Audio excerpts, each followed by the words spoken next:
Hi, I'm Rachel, and this is my final AM reading for 2022, which should actually be going up on a Friday, staying with the whole Friday Reads Gestalt, which I hope to be continuing more officially or intentionally in 2023.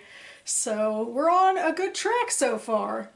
Anyway, I have some reading to talk about that I've finished recently or am finishing and hope to, marathon to the deadline of, I guess sprint by this point, to the deadline of the end of the year. And I have a few things that I will be reading into the new year or even starting in the new year. So let's get going. Starting as usual with the next short story in this collection of short stories by Dorothy Parker. I have been reading one short story in this collection per am reading video since May 2021. We are now at the end of the penultimate month of doing this. I intend to finish this whole thing in January. But anyway, in fact, we are out of the short stories completely. The back half, well, not half really, much less than half of this book is dedicated to sketches that Dorothy Parker wrote for a Ladies' Home Journal. And the one I read this week was called Men I'm Not Married To, which she published in 1922. One thing I like about this one, more than any of the other sketches, is that at least there's some dialogue in some of these. We're getting more to the idea of a story rather than a writing exercise or whatever. I mean, it's still satirical in its way. There's various sketches of men in, this piece. Some are very short, like fragments of a sentence, mostly about eating habits or weird clothing, and then some are much longer. And these longer pieces are certainly the most satirical, and they go into the proclivities of these men who are kind of outsized in personality. Like one is a big sort of wannabe vaudevillian, and he gets into those sorts of acts in public, and it's all like public acts for him, and some of it gets into like minstrel stuff, of course, because it's the 20s. Another guy is just an in-your-face competitive sort of person, like, always like whenever his friends are playing cards or something, he's, looking over their shoulders and having outsized reactions. It seems fun to be around, eye roll. And another one, speaking of the 20s, is very much into drinking culture during the Prohibition, and it seems like the only thing he can talk about with anyone is drinks, and he's getting to know people through, the underground of, trying to get a drink. But he's a one-note sort of mind, so I don't know, I'm thinking maybe Dorothy Parker or her imaginary narrator kind of dodged a bullet by not marrying these men. They don't seem like much of a catch to me, but they're kind of fun to read about.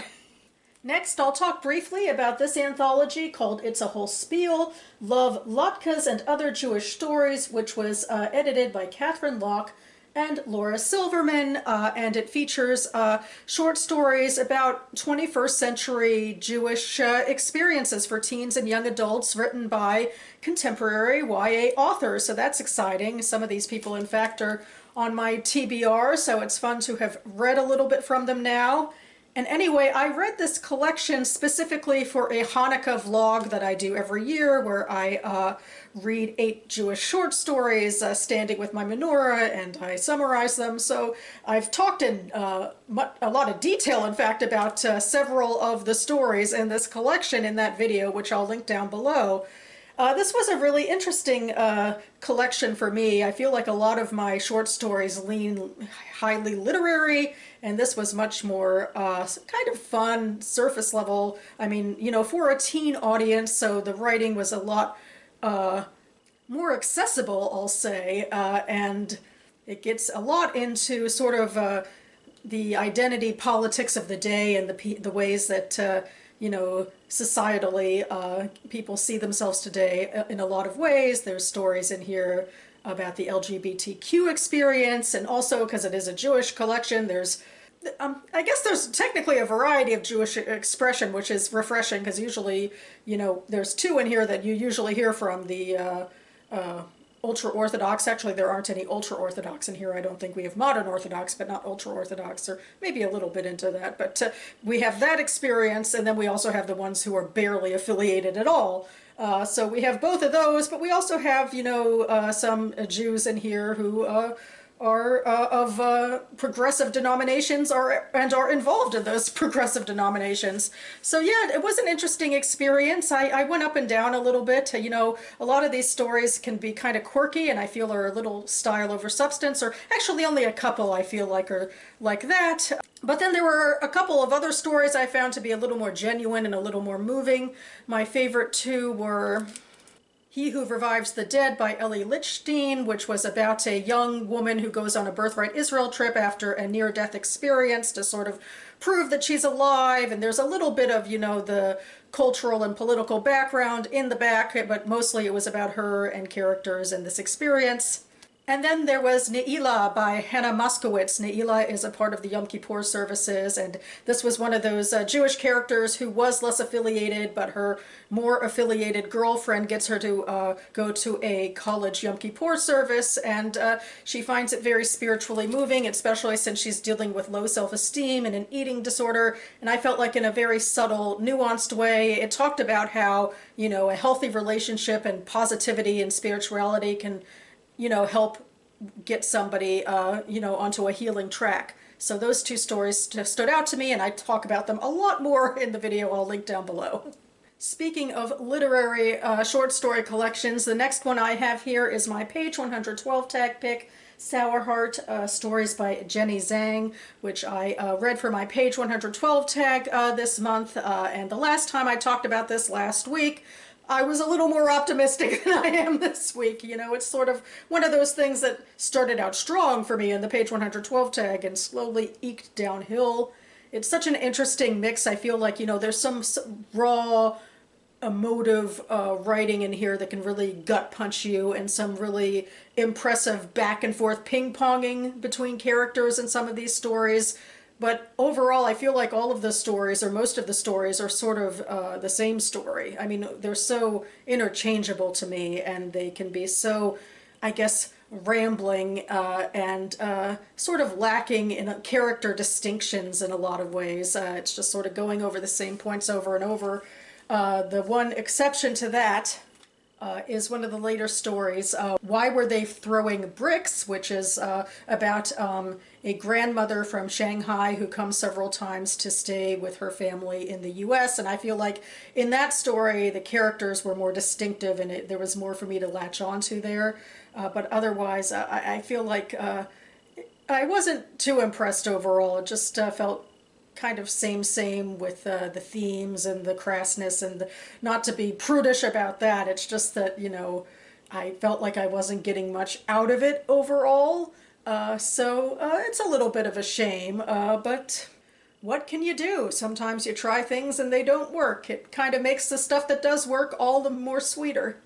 And to give a little bit of a summary of these stories, they are primarily told from the perspective of young girls who are Chinese American immigrants in the 1990s, and there's a fair bit of callbacks to the Cultural Revolution in China and how that impacted family members. And so, yeah, there's a lot of trauma in these stories, both in past and present, and how people relate to one another. And I understand the appeal for a lot of people. This got a lot of rave reviews, but it just didn't work so much for me. But going back to something that really is working very well for me, the next story that I'm in the middle of that I think will be my final official read of 2022 is Half of a Yellow Sun by Chimamanda Ngozi Adichie.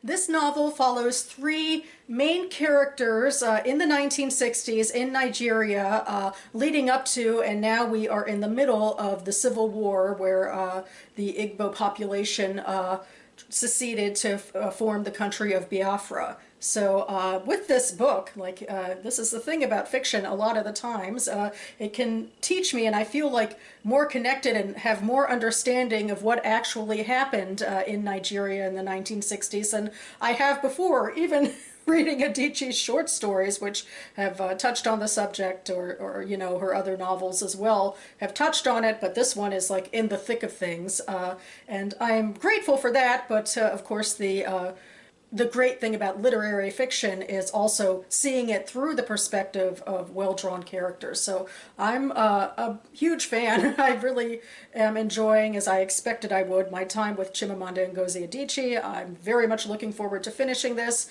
and I will be making a separate video in the new year, in January, where I talk about this backlist book of the authors, as well as two others that I read in December, so stay tuned.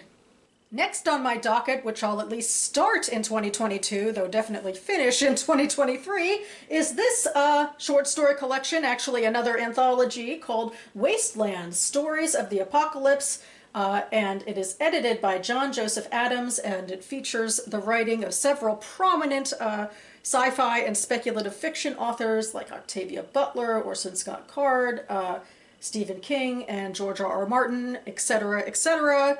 I picked this up because I myself am trying to rewrite a post-apocalyptic story for an anthology deadline myself that's coming up at the end of February, and I felt like I could use a boost of inspiration, and I thought what better way to go than to see what other authors have done and to partake in, you know, the tried and true writing experience of pilfering from other authors in a non-plagiarizing way. So I'm excited to see how they play in this playground that I'm also hoping to play in.